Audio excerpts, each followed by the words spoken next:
Hello everybody, if everything is okay, I should be live now. I must say there were some technical issues and still YouTube is giving me the signal that I have bad signal for streaming. I don't know if that's true. If you don't hear me or just the stream is just buffering, which is annoying, just let me know. I'm just popping out the chat now. I had to reboot my computer, which is something I don't like to do just minutes before the live stream, so still it's bad stream status that YouTube gives me, but we'll see how it goes. So today on Chopin, which was kind of a benchmark, Adam, I see you in the live stream. Won't be able to make this live stream. Well, you're here anyway. It's great. So this week was Chopin's week, and it was a kind of, new benchmark, new symbolic period that I play. I wasn't planning to play Chopin a few months ago, for sure not, because it's, you can, I play some music from Swelling now to Beethoven, that's long enough.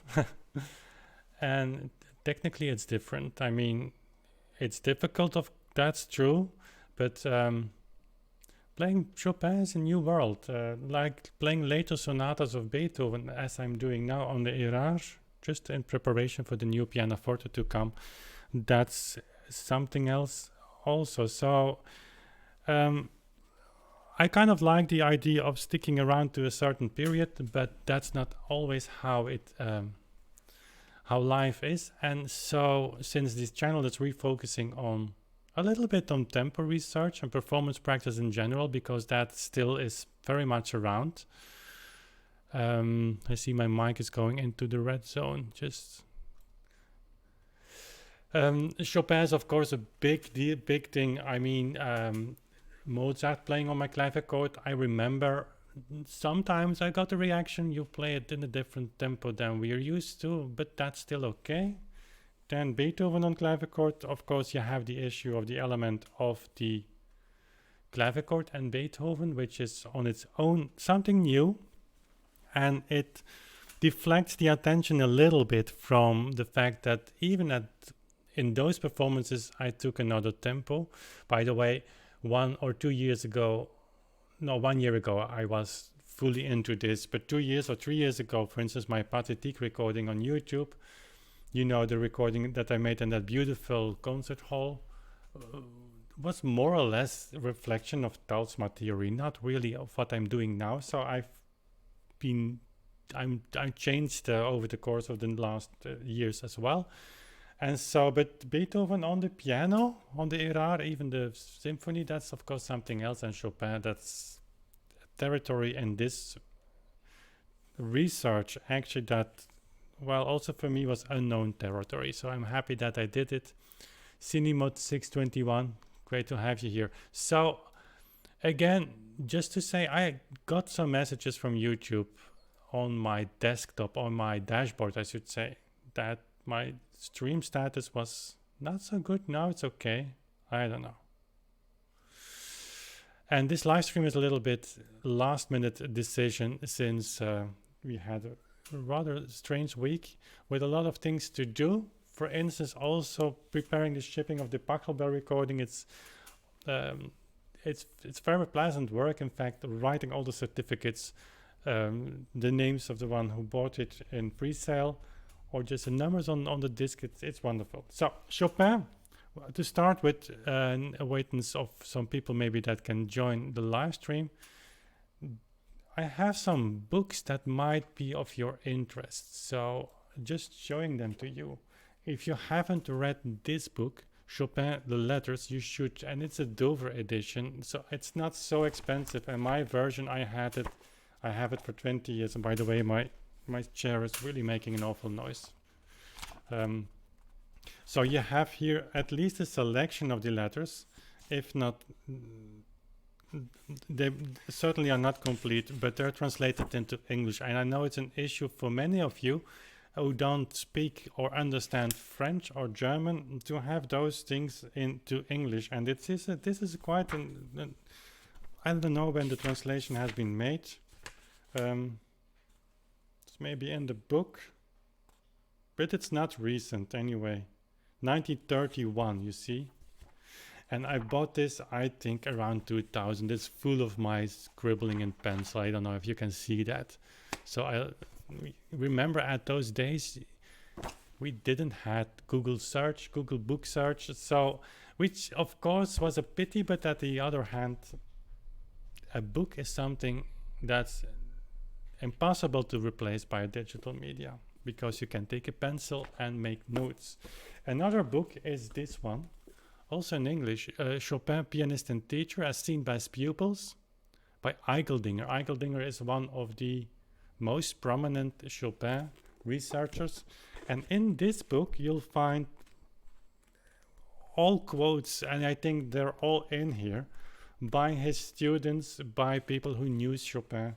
And they're annotated, so you get a really good picture of who the persons were or are who are talking or writing. And it's a wonderful book because you get to feel sometimes as being very close to Chopin. So I highly recommend this. This is an edition of Cambridge. And also here you can see it colored over the years by the sun. I think I have this probably almost 20 years. Longer than I married, actually. No, I don't think so. About the same. So at around the year 2000, 1999, 2000, 2004, 6-7 years I played extensively on the Erard piano, and not so much organ anymore back then, but a lot of Chopin. What you'll find in this book as well is a translation. If I'm not mistaken, no, it's not here. No, I don't think so. I was thinking there was a translation of this book, Frédéric Chopin, Esquisse pour une méthode piano. Of course, this is in French. So if you don't know that, Chopin started actually a piano method. It was very popular and at the time to do that. We have Czerny, that's a very important one, Hummel. You have many others. But as often is the case, there was a plan and it was not finished. Though he wrote some interesting pages. Yeah, I do think that the translation of the Chopin part is here. I just checked for you, but that's might be interesting. Content. Chopin's playing described by his contemporaries. Fingerings. Translated transcript. Yeah, here it is. Translated transcript of Chopin's sketch for a method. So in this book, so Chopin, Pianist and Teacher, you'll find also the translation of this, but not of the second part, which is highly interesting. Chopin on his deathbed, so to say, he gave the manuscript of his piano method to his sister, who took it back to Poland, I believe, but with the question to ask Telfsen. We made an episode on Telfsen, I believe, who was one of the closest Chopin students. Did we make an episode? Yeah, we made an episode on Telfsen where he played in the 50s a concert on a harpsichord or a clavichord. That's not really sure. I have a news source, by the way, which is really funny to share. It's nice. Chopin playing the clavichord. But anyway, it's not so important now. But Telfsen, he not finished the piano method by Chopin, but he worked on it. So this book contains the two versions, both unfinished. But highly interesting. Also the Telfsen part. You can also see here my scribblings in pencil. But it's in French. Telfsen was perhaps, that's a picture of Mikuli, by the way, another famous student, the one who made this edition, still available. That's the Mikuli edition, highly recommendable. This is Telfsen. That's the man. He died in the 70s somewhere, but he had also, and I'm going to stand because the chair makes so much noise. He had not only inherited the way of playing of Chopin, but he also inherited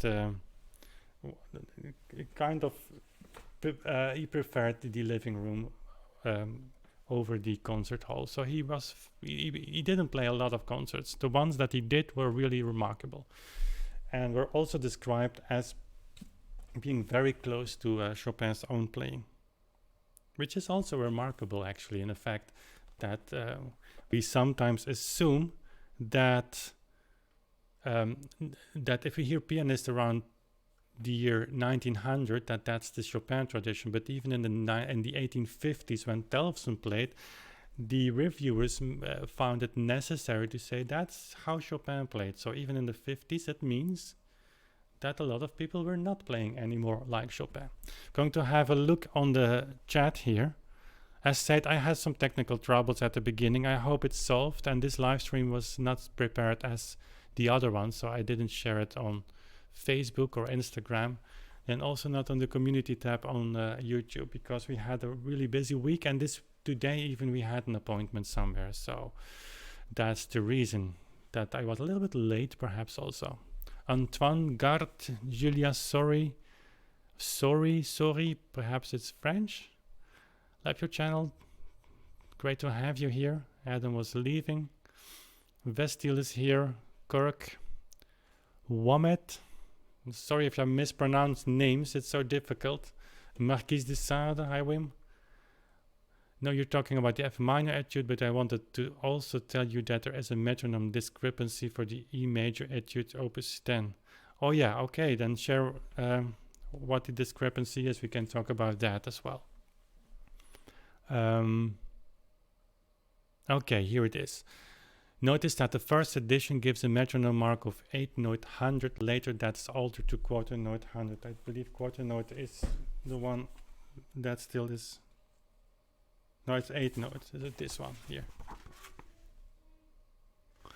So, by the way, if you hear sounds of children, those are my children. It's almost holiday, so they can just enter the room. I don't know. I think 8 note 100 is the correct one, and you sometimes see those discrepancies. Yeah, so he writes, I don't really hear pianists playing it at 8 note 100, but if Chopin meant double beat, then it would reconcile the slower tempi we traditionally hear for this piece. Sometimes you just have a metronome number, and in addition that is wrong. And so I believe 8 note 100 is what in this etude should be taken as his own source. By the way, this works really nice in double beat. This La Tristesse. Chopin would have said once during a lesson when a student played this, oh, quelle tristesse. So that was the song of his country. So I think quarter note 80. I did sometimes, you know, me too.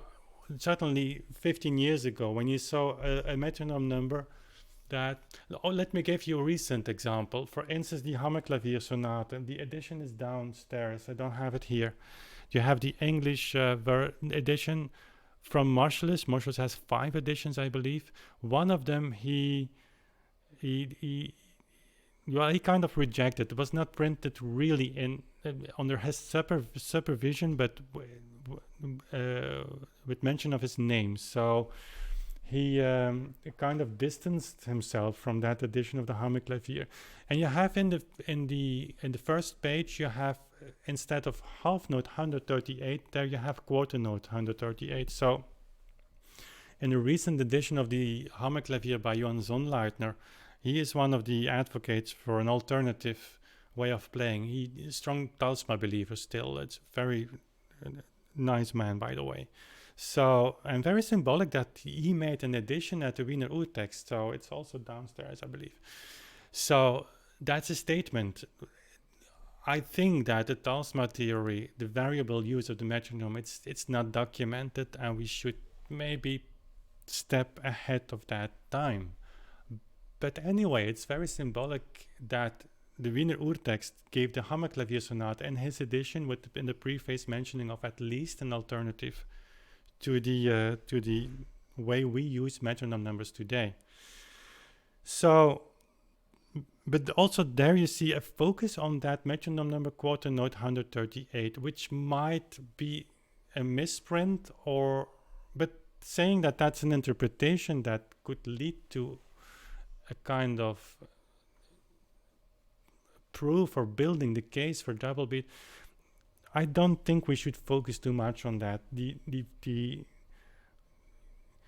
focus or the proof of double beat, and by the way, we should think of making another name, because double beat implies that single beat is another option. There is only one option. One of the two is right. So this, although you could say using the metronome as a timekeeper is single beat, but anyway, that if we want to prove this, we have to prove this from within the context over a longer period.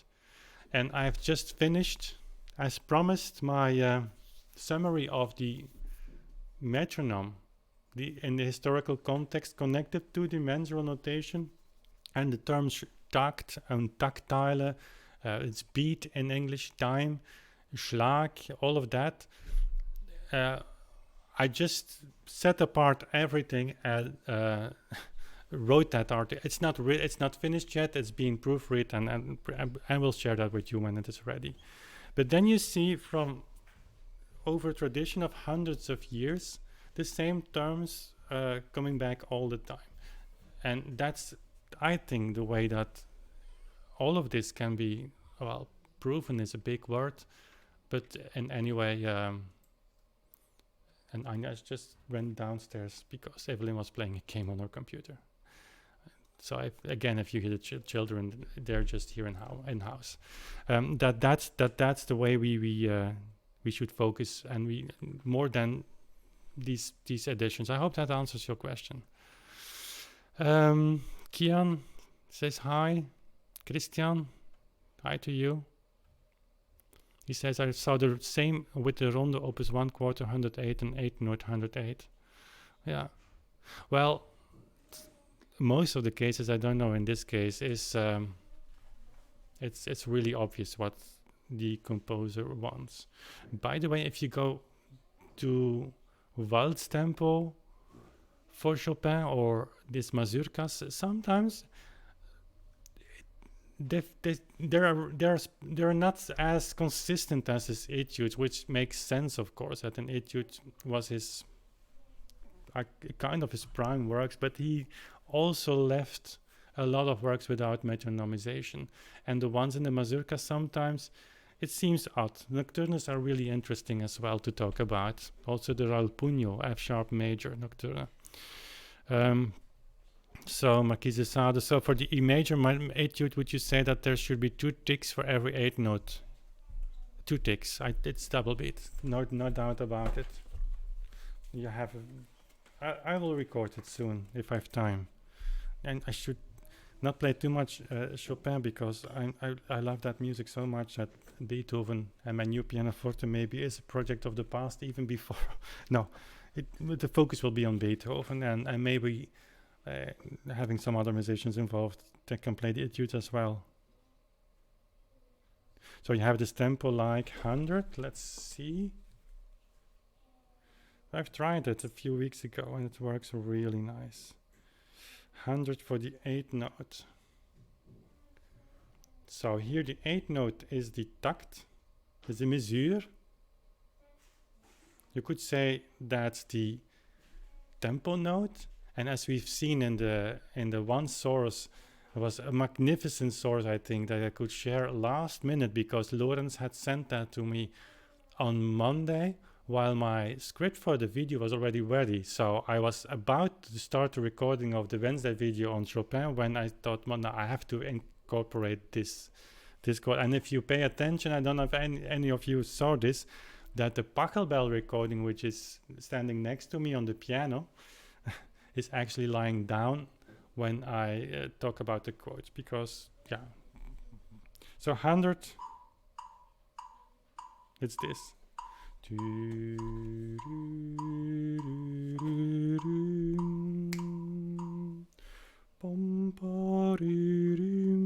so on. I'm a bad singer.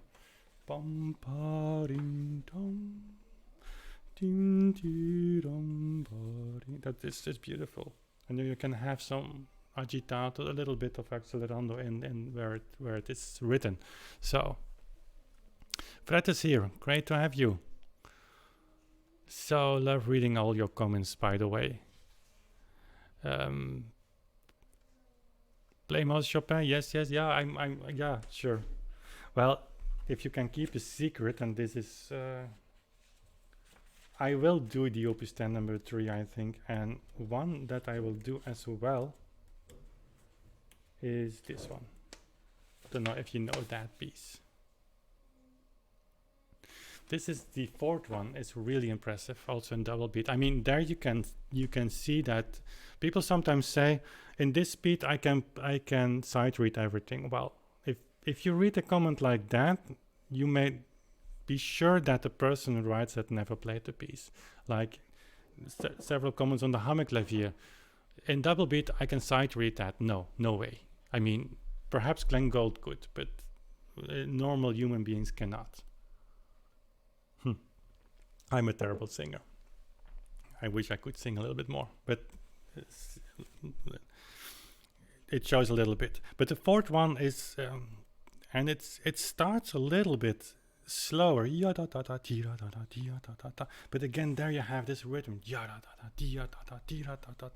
and the great thing about this, it after a page it feels this. It's really the kind of rhythmical pulse that all the time goes on, and the 16th notes are recognizable as notes. I mean, it's not just a kind of a huge glissando, but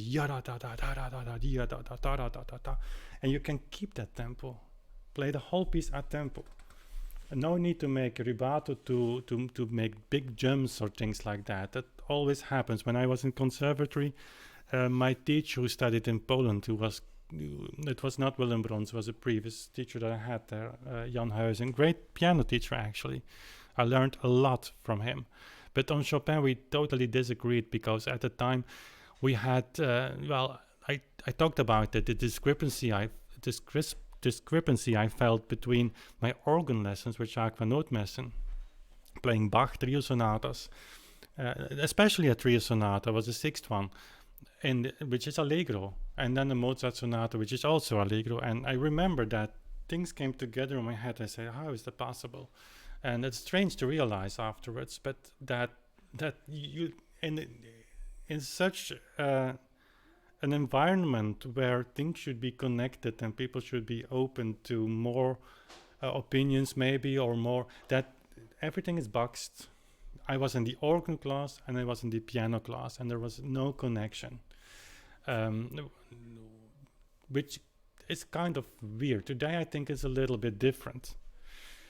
But then I started, of course, to think and to experiment myself, which certainly in Amsterdam, I think Amsterdam is seen as a big conservatory for pianists.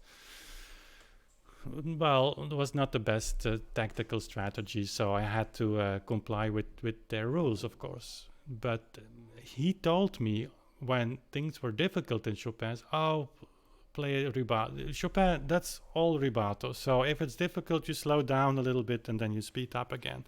And that's actually a way of playing for Chopin more that we are really used to, and for other music as well. And I'm not going to say that there are no pianists with a better technique than me, for sure. I mean, like having that video with Pollini, I'm not comparing myself with Pollini, for sure not. I have no ambition to be compared to Pollini either. He is technically way ahead of what I could do on the piano, and I don't feel ashamed to say that. But even then, you see this slowing down and this rubato use also from a technical point of view, and that's something you really have to be careful about, because if it's not written in the score, it's not written in the score. And seldomly you will see in that time a rubato indicated for technical reasons, but that's just between brackets. So also in the fourth one you have this ongoing 16th note, and then certainly on my Erard, I will never play that on my pianoforte. I think it will destroy the instrument. But if you come on the last page with the octaves here, so here, that's really impressive. The piano is then lifting from the ground even, and still you feel that, because you have had 6 pages of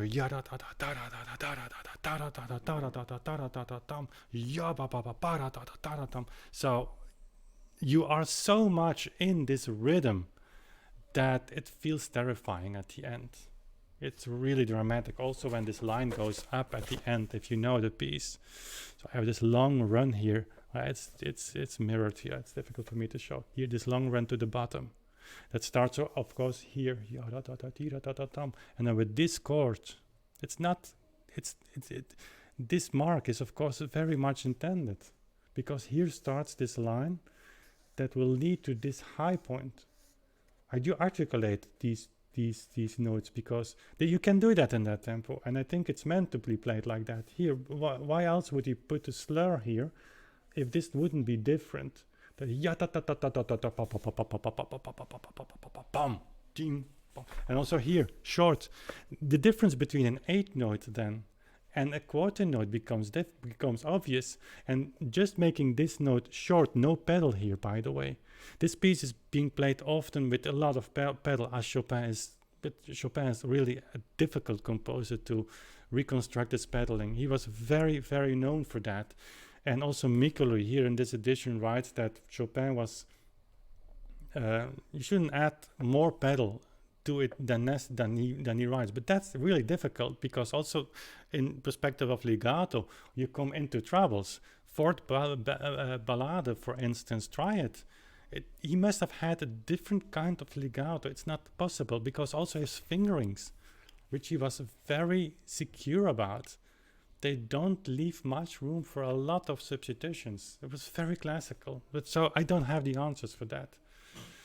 And the Erard that I'm playing on, you can feel it's a little bit too modern for Chopin. It is too symphonic. And I have a playal piano here, by the way, not a grand piano, but a small one. Don't know if I've shown you that once on the channel, and it's not here. It's with my mother-in-law, so next doors. It's 1838, so the exact same year as he was in Mallorca writing his preludes, the same type.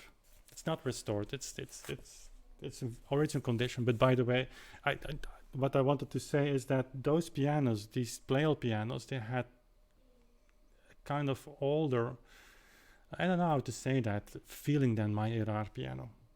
But coming down this long run, making that 8th note short, sforzando, so paz, and then silent, and then these octaves, that's incredible. And you have this chromatic line at the end. I make a little bit of accelerando there. I don't know if that's okay. But you come here, the last chord, you have this pause, which you can make it timing, and that's the great thing about these tempi. You make it timing, and then you have this bam on. Great. Okay. Christian writes, my singing is worse. Well, let's have a hangout then with Google one day, so you can tune in with a video call when we sing together.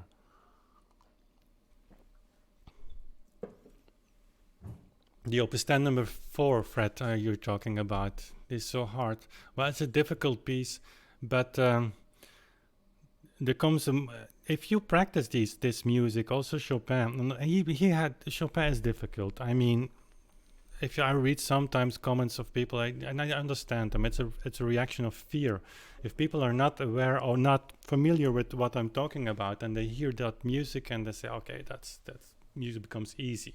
Once I wasn't attending that concert myself, but I've been Willem Brons, my later teacher in Amsterdam, told me that once he attended a kind of lecture performance where, still in the Talsma the tradition, this must have been end of the 90s. So there was a demonstration of Chopin's Opus 10 number 1, which I have recorded once, but it's not on the channel. I didn't have the courage to, so I cut it from the CD that I gave you. Maybe one day I will record it again. But played in double beat tempo. And someone stood up in the audience and said, "Play it like this, anyone can play it." And Willem Brons, he replied, "And so what?" And that's, first, it's not true. The Opus 10 number 1, like the Opus 4 or 10 number 4, and you have a lot of etudes. Opus 25 number 12, so the last one.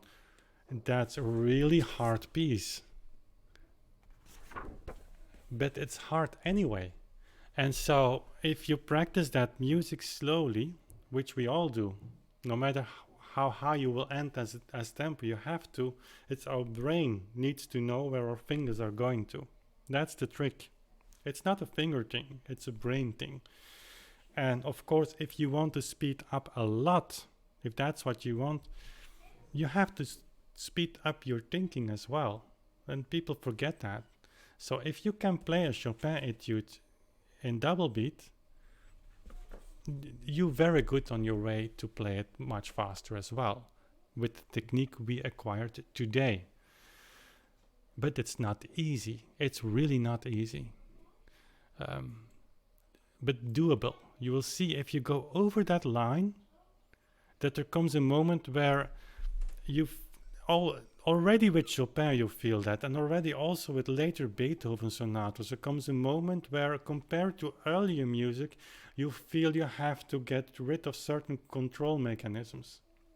There are certain jumps, there are certain passages that you simply cannot brain control in a way that you consciously control what you are playing. It's your motoric feeling that guides you through those passages. But as much as you speed, if you speed up much more, you'll feel that the level or the portion of motorical control becomes bigger.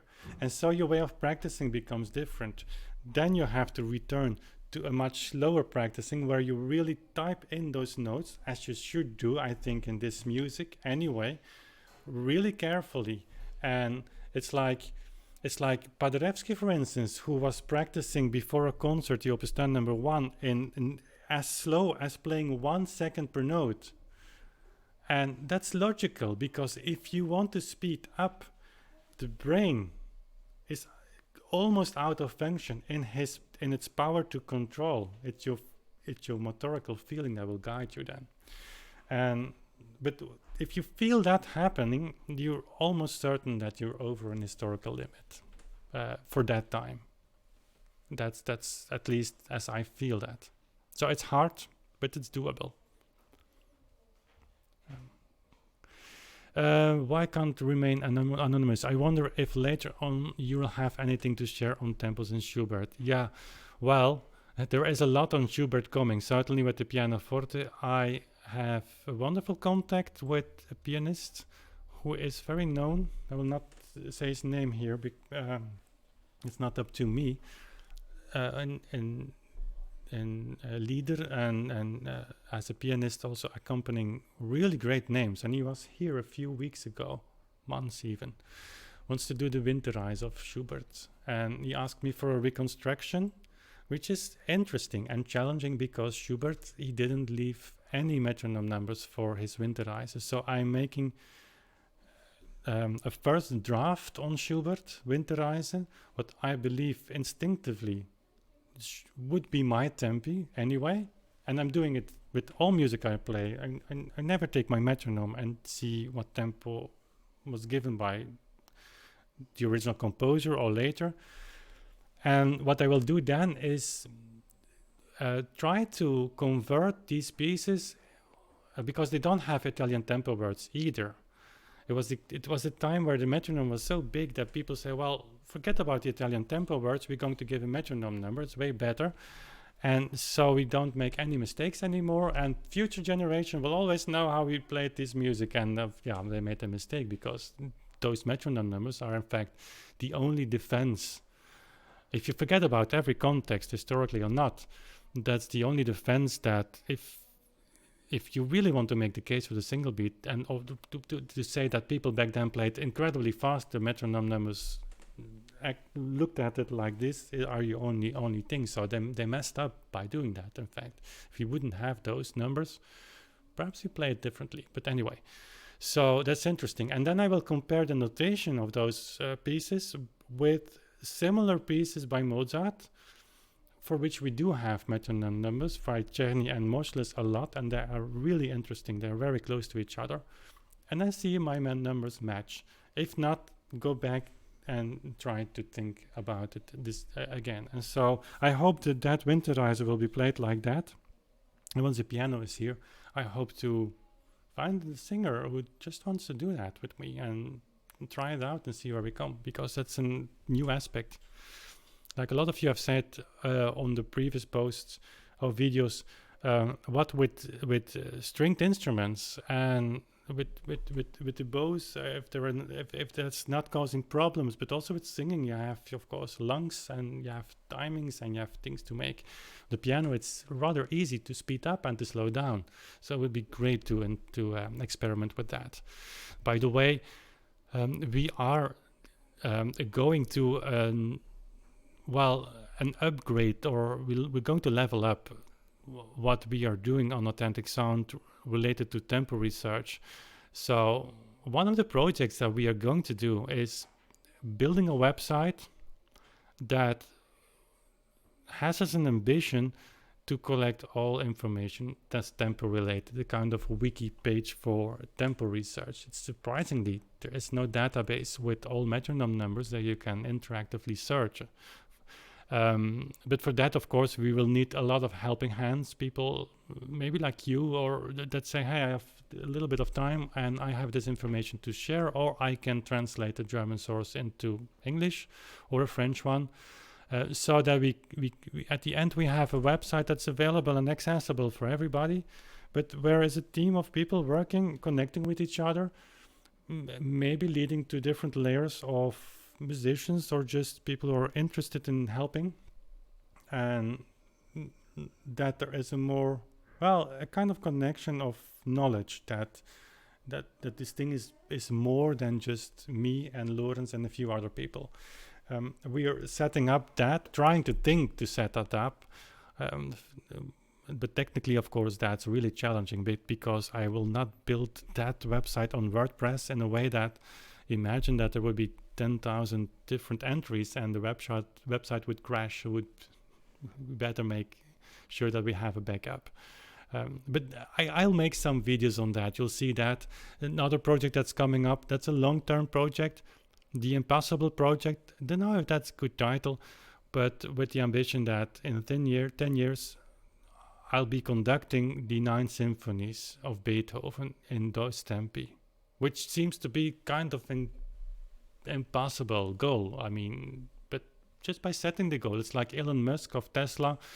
They have this goal of going to the planet Mars one day, which they very good know that's impossible to bring a human to Mars, but because they set that goal, everything else becomes possible. Like, for instance, having trucks driven only by solar power, or sending a satellite or a rocket in the air, and that you can that just lands on the Earth and you can reuse. They do that because their idea is much further, and so that's a project I really like to set my focus on, because that would be great. And who knows, it happens once. There is a question here, Fred. I made the point that the tendency for super fast performance can be laid at the feet of guys like Horowitz et al. Do you agree? Yes. So I read that, read your comment. Also, Shiv talks a lot about tempi, and he actually plays the clavichord. He has 2 instruments by Joris, so there is a connection. Yeah. would be great to talk with those people. And I believe what's important in this tempo research, you enter, of course, into the rooms or the kitchens of so many musicians, and I understand also a little bit some reactions. I do think that if I would be very honest, the historical informed performance world, the hip world, I think I'm a little bit of an outsider to that, because I take a little bit of a different approach. For me, period instruments are fascinating but are not essential. I don't see why you should take an 18th century piano to play Mozart if there are so many quote-unquote mysteries on the tempo. I mean, tempo is the foundation of all performance research. In the 80s and the 90s, it was you didn't talk about that back then. Early 2000, impossible. If you talked about metronome numbers or tempo reconstruction, you were not a musician, because this is something you just felt. But we come now in a time where, thanks also to social media and maybe also a new time, we are leaving a little bit. I have the feeling, at least, this world where everything is boxed. You have the hip world, you have the mainstream performance practice, if I may say that, with all respect. You have a younger generation who say, well, I don't give anything about it. I mean, I like this and I like that. See also people on the channel, some die-hard Bach fans now who are actually heavy metal fans as well. I mean, you see these cross connections, and that's interesting because it opens new perspectives. But that's my point. Made it too long of an introduction. That we should come to a time where we can enjoy each other's performances without finger pointing and saying you're wrong and you're right. And that's something that the hip world should maybe be aware of, because it leads to nothing, and most of the times it's given by a kind of fear. If I talk about temperament, the reactions sometimes are, well, you can imagine how the reactions are, but the underlying idea is, let's just, if we find it fascinating to reconstruct temperament, and let's re-look at the sources. I mean, we cannot assume that people like Franz Bruggen and that generation, that they have read everything and just, I mean, it's not. There is a lot of room for new talks, but if I'm then going to talk about tempi with people like Andras Schiff, we must come to an agreement that anyway, it's difficult, but we should come to agreement that it's not about saying who's right and wrong. It's only about reconstructing a possibility that the original composer was closer to one or another option. But from that point on, everybody plays like he or she likes to play. It's no problem. I can imagine in the future have a world where you have different kinds of performances where the audience just can pick what they like without every time having to claim originality or authenticity. I mean, my channel is named almost after that, but authenticity or being as close to that composer in this version. It's difficult to explain. So accepting each other's performances, each other's uniqueness, but there is nothing wrong if you say, I like to play so fast on my 18th century piano because that's the way I grew up with and that's what my audience expects me to do. But in a way come to the conclusion that it might be not the way Mozart played. That should be possible, I think. Anyway, long answer. I'm not good in giving short answers. Should take a course for that. Also to do with English. I mean, so I have to scroll back now because of my own too long answer for the chats. Pixelo, just wanted to write a quick hello. Thank you so much. Olisari, thank you for making this research progress so public and accessible. That's great to read. Looks intense. Oh God, I don't know where that came from. Well, Valentin, I'm sorry. When did this translation started? I've trapped in YouTube a glitch. I just didn't start forever and showed 3 people wait for it to start. Live stream, I think you meant. 5 o'clock, but there were some technical issues here. Marquise de Sade, I think there are context clues in a piece like the C sharp minor opus 10, the E minor opus 25.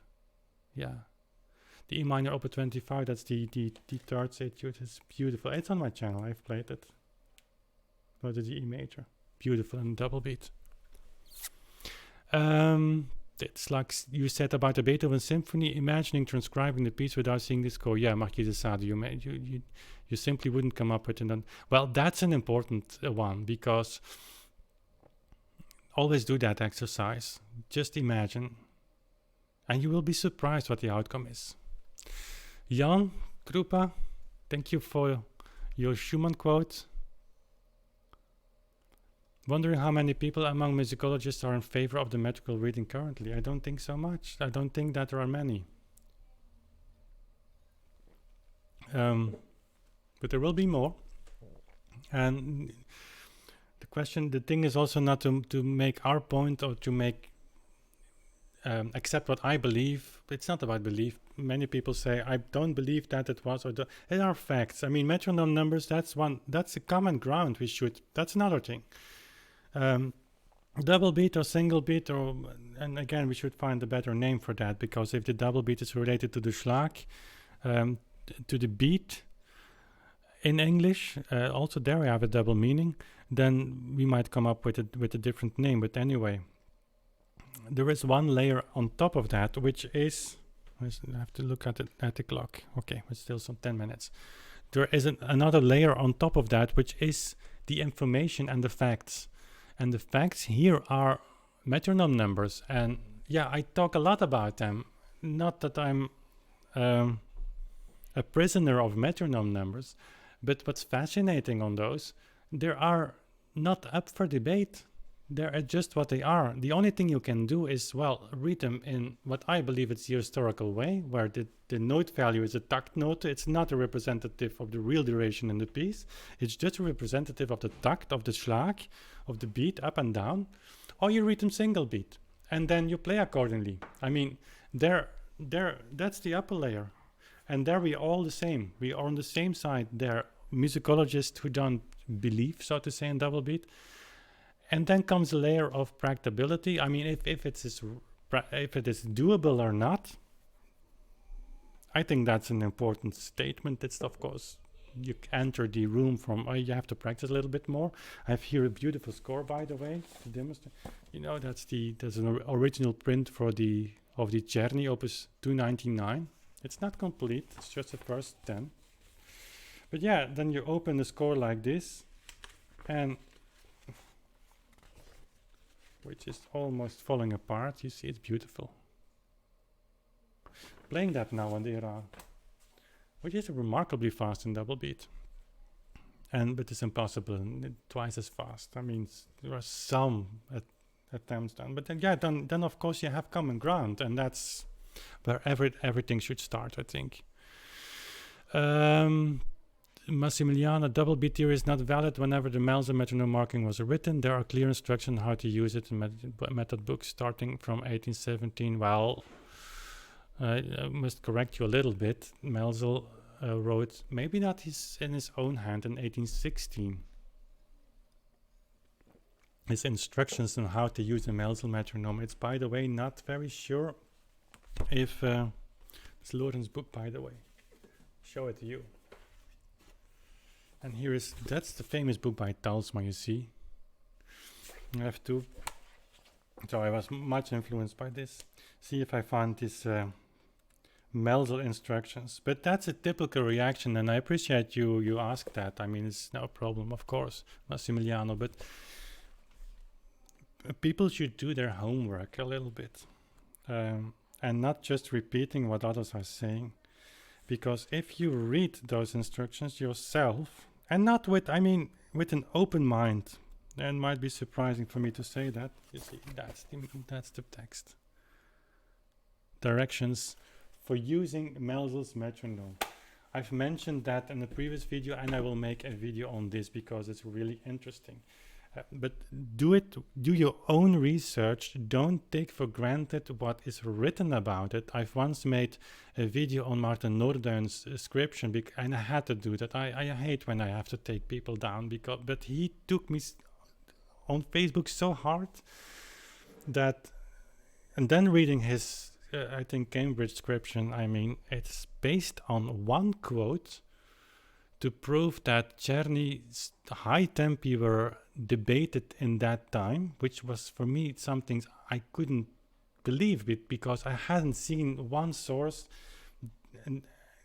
anyway for any music, also for the Hammerklavier, that debated the unplayability of a piece. Never, ever. And so I was highly interested in that source, that in that Cambridge study, I mean, that's high academical level, that one source came from the Allgemeine Musikalische Zeitung, and that's the most conservative publications that you can imagine. So I dived into those, and well, a few quotes, but the lead quote was coming from Fink, which, by the way, a name was in the footnotes. Why was he hiding the big name of Fink? Maybe it doesn't say anything to you, but Fink was a really important writer at the time.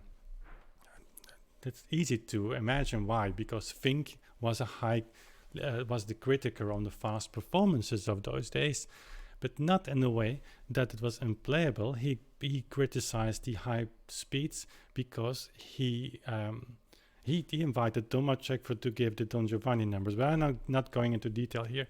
But in that article, you see that one Fink quote taken apart, one sentence here, another sentence there, then a word from this there, and if you then glue that together in the description, you say, yeah, Fink was indeed commenting on Czerny's etudes as being impossible to play.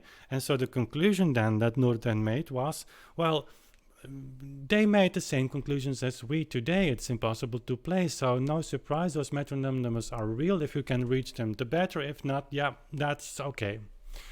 But reading that quote by Fink, the original quote, was something completely opposite to what he described. Fink was commenting on the daily exercises by Czerny, where he literally said, but that sentence, of course, was skipped without the famous brackets with dots, where he said, if you play this every day 50 times, because that's what Czerny asked the students, then you become crazy.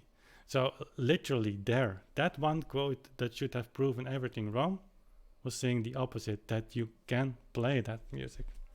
So the Melzel instructions 1816, they say very simple. They are not understandable without double beat. They say in general, a note, if you have an adagio, is indicated by an eighth note and so on. So an allegro most often is indicated by a half note. Then in a 4/4 bar structure, the metronome gives the quarter notes. So every tick is a quarter note, and then he ends at the end. I mean, I'm making a summary now, but I will come with the complete story. If you play then in that tempo of half note 80, every schlag is one half note. So what's the thing? How can a metronome give every... If you assume as a single beater, the musicologists do then, that the schlag in his last point is single schlag, is a tick, then there is just an error, because in one point in those instructions is mentioned the fact that every quarter note has a tick, and yet in the point that follows that, every half note is one schlag. It's beat in English, it's Schlag in German, because that text is translated into German in Vienna in 1817 and in 1818 in Leipzig. And so exactly, Massimiliano, what you write here, that text is one of the most powerful double beat sources ever. But if you, by definition, by default, don't want to accept anything on these metrical double beat readings, then you will skip that discrepancy and you will not interpret that. And the majority of musicologists, they agree on that. We don't see it. It's an error. It's a mistake. Mersenne, a lot of mistakes. Furetière, a lot of mistakes. Hotteterre, we leave out the things we don't like. And it sounds as a joke, but it's like that. If you wanted to make an academical article or book or research, and that's the reason why there is not so much talking about and defending the position of the single beat, you will have a really hard time, because you will find a lot more, really a lot more, and it's in a ratio of 9:1 discrepancies that you have to explain, and there is no way for explaining, because at the end, how are you going to explain something that's unplayable? That's so a lot you will find are misprints then, but that's it. Yeah, okay. And now we're going through the chat, and then I think we are going to close. I'm talking too much. I hope you don't mind. There's a lot to say about it. I wish I could do it once in Dutch. Maybe it would be even longer. Okay, there we are, Jan Krupa. Thank you for the support, by the way, on Patreon. Olisari, Jan, same with me. Haven't made my mind yet. Yeah, just read sources and open your mind. And I do it all the way, all the time. Take the perspective of one side, then go and sit on the other chair and take the perspective of the other side. And just see what works and put it in the context. There is not one source that will give you the answer. I've shown you at the beginning of the live stream 3 books on Chopin. Yeah, here. So his method here, piano method, is all the students for Eicheldinger and his letters, and you will not find anything related to solving the problem. It's the context that you have to reconstruct.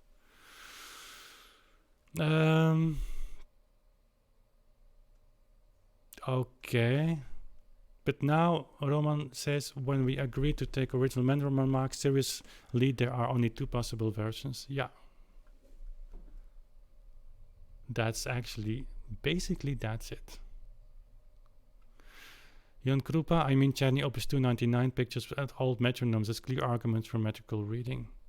But there are also a lot of comments that I must say induced a lot of doubt in me. Yeah, Czerny is a very important source. His description in the Opus 500, which is his piano school, is often used as the proof single beat. But if you read that from the perspective of double beat, it's hard to understand how anybody can use that in the defense of single beat. And also there use the English and the German text, because the terminology is important.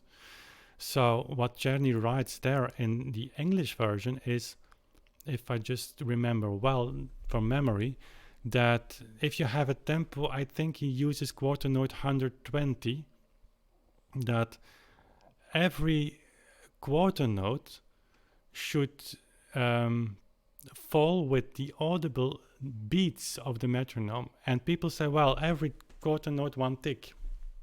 Yeah, in German it's mit die hörbare Schlägen. Again, he doesn't say in English ticks, they say beats, and beat is not what you hear on a metronome. A metronome ticks.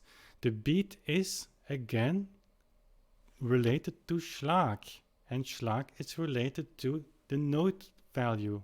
So every quarter note should fall in line with the hörbare Schlagen, which is tak, tak. It's literally there. Even further, if you would deny that, then he says every quarter note falls in line with the audible beats. So at least you can say every quarter note falls in line with beats, which are true. But I don't think that's the case. Beats are just what the device gives you. That's are die Schläge. A Schlag is up and down, left and right. There is no other definition you will find there. It are die Takt und die Taktteile. The parts, the time, and the parts of the intended time. And once you see that, you see it everywhere. Hummel, read this description of the metronome. It's Takt, Taktteile, parts of the intended time in English. It's everywhere. Yeah, Christian, the hardest thing for me was to accept the slow speeds of slow movements. Yeah. But what you can, when you get used to it, it feels very natural. That's exactly what happened to me, and the reason that for a long time I didn't talk about it, because I didn't feel very happy with the slow movements. Mozart Munich sonatas, I've told you that before, that's changed everything for me. The D major one, the last one, I think it's Kachelverzeichnis 284. It's on my channel. You can click on that. That has the adagio variation in the last part, which is something I was playing in double beat without knowing. I didn't check with Moschle's metronome number. And then I started to realize, look to others, and yeah, you see this, you see then just by accepting and trying it. But because that's another thing, people often talk about it, but they don't try it, and they don't really try it. I mean, it's not just something you can expect you to do in 2 minutes. Take a few days and play those slow movements, and you will start seeing passages, the same problematic actually. If you apply those metronome numbers that are just unplayable. The halving that of just playing it in the metrical way, the right way, I believe, will make you see that the composer actually worked with that speed to make ornamentation on very short notes and accentuation and articulation, which doesn't make sense faster. And then the last thing you start realizing is that if you do that, you start feeling a pulse differently. If a piece is written in 2/4, you start feeling it in eighth notes, which was meant to be felt in eighth notes. 2/4 often was for 8. Or in an adagio, you go even slower and feel the pulse in 16th notes. Read Czerny, Opus 500, again now with this information, and you will be amazed what you learn there. He says an adagio sometimes goes so slow that you count in 16th notes. And so, again, just try to recreate the context and be open to it, and then the world will open. Also for the slow move, there will be problems whatsoever. Middle part of the pathétique for me is still very difficult. It's really slow, certainly one tempo that Czerny gave. But yeah, I mean, yeah, the study by Enrico Stuwen, so Marcel Punt alias Stuwen. We have 2 videos on that. That's an incredible story. Reger and Straube. Mon release for me, the metric reading and then playing the metronomes feel a lot more natural. Yeah, and you know what? Once you're used to that, there is no way of return. Okay, I'm just going to the end of the chats here. If you'd still have something really that's on your mind you want to ask, I think we're going to close in a few minutes. I wish I could do these kind of explanations in snapshots of 10 seconds each, but that's not my nature. I do everything in double beat, I guess. The connection with tactus and early music is also more in line and therefore more natural. Yeah, it was an eye-opener for me. And a great article. I will share it when we make a video on that. It should be downloaded a lot. It was downloaded 24 times, I guess. And the thing is that once a conclusion would come, the implication of what it would imply actually on tempi and the way we play music, in fact, also in the hip world, then the article ends, and that's a pity. I would try to contact the author. Anonymous, why are you so good in German? No, I'm not a German, I'm Dutch. So, ik spreek Nederlands, dat is mijn moedertaal. Aber ich kann Deutsch sprechen. Das ist nicht so ganz entfernt vom Flämisch. Aber nicht gut. Aber I can understand it. So I can speak German, but not very good, and I can understand it. And in Belgium, of course, we have two languages. I was not raised. I was not taught in school to speak very good French. And certainly French and English are two languages that fight in my head all the time. So, mais je peux parler le français. Donc, je peux comprendre, c'est pas problème. And it's really important if you want to dive into those sources. Many of those sources are written in English and in German or in French. And one of the long-term projects with AuthenticSound is make a selection of those sources and have them translated and publish them as an ebook or just as a printed book. Okay. How about the fact that Chopin just didn't come from a German tradition? Oh, he did. I mean, don't make a mistake. Czerny was really a big name for him. So Beethoven, he was in Vienna first. Don't remember that. So he wanted to make a career in Vienna. But anyway, that tradition of talking about takt, Schlager, all this terminology are in France the same. Mesure, Mersenne. Mersenne is really as a key figure in all of that. There is John. Great to have you. Yeah, that's the thing. Subdivide the pulse and you're safe. You're good. Flippy Camera. Are there old, early 20th century recordings of people playing using double beat? I'm really engaged with your research, but without big references, I have a hard time sharing the idea. Well, thank you for that.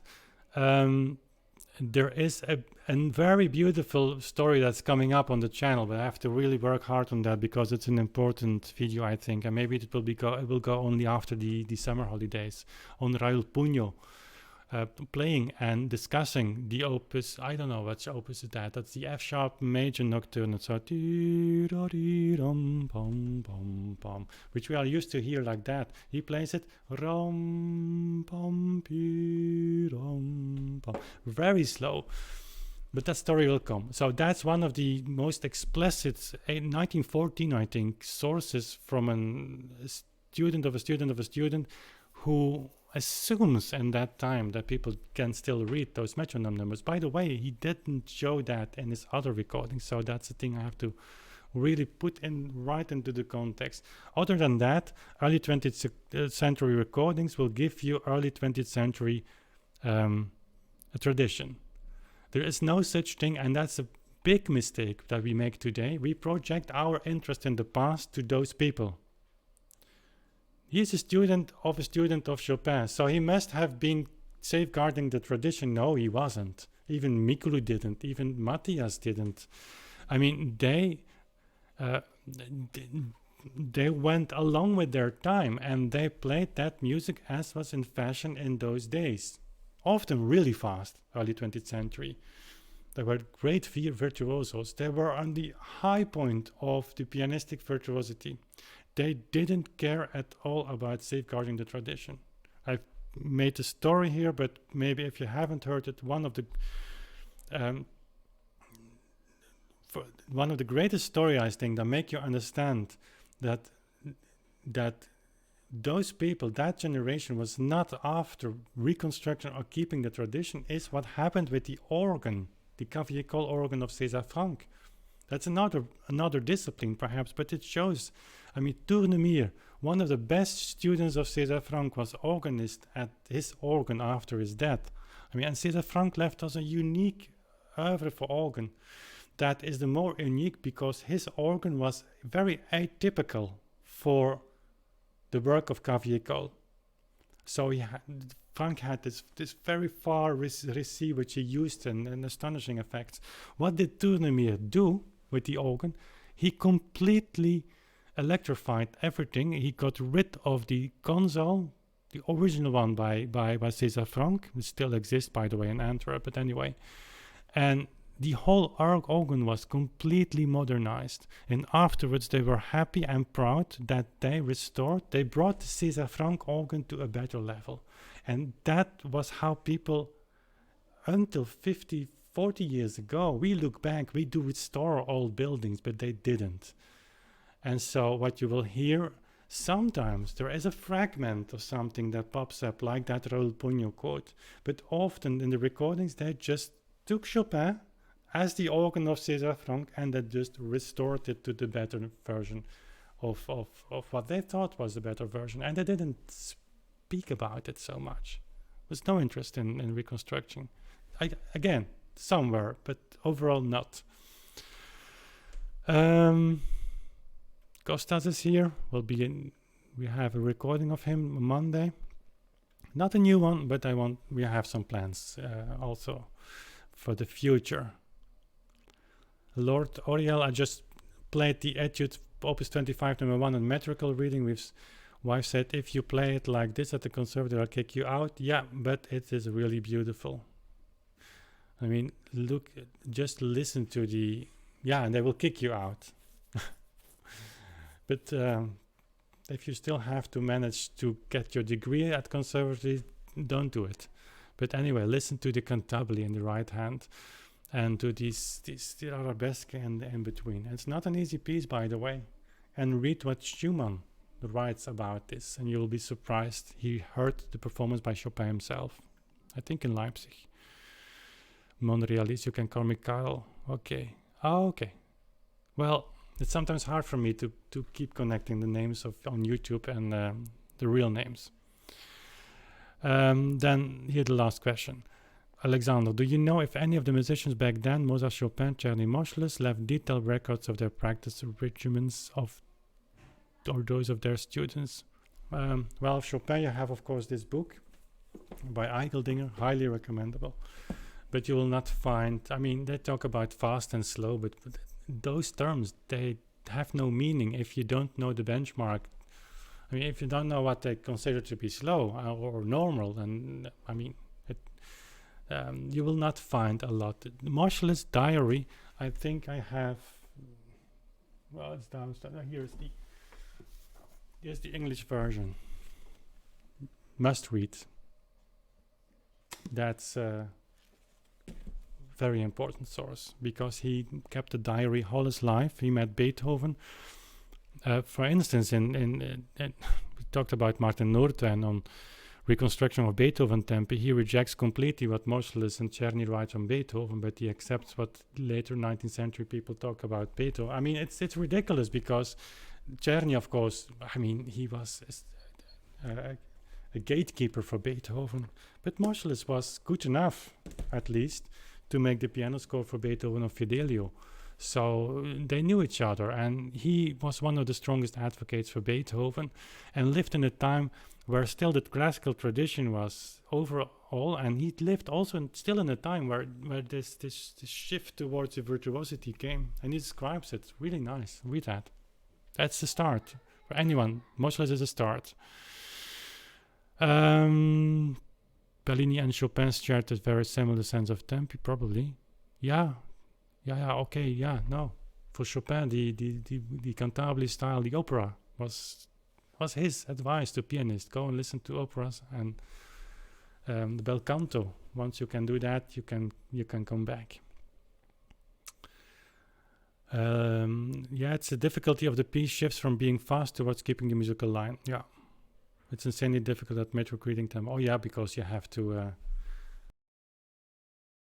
game that. It's more difficult. The easiest thing to do is play fast because you reduce the level of timings or the importance of timing.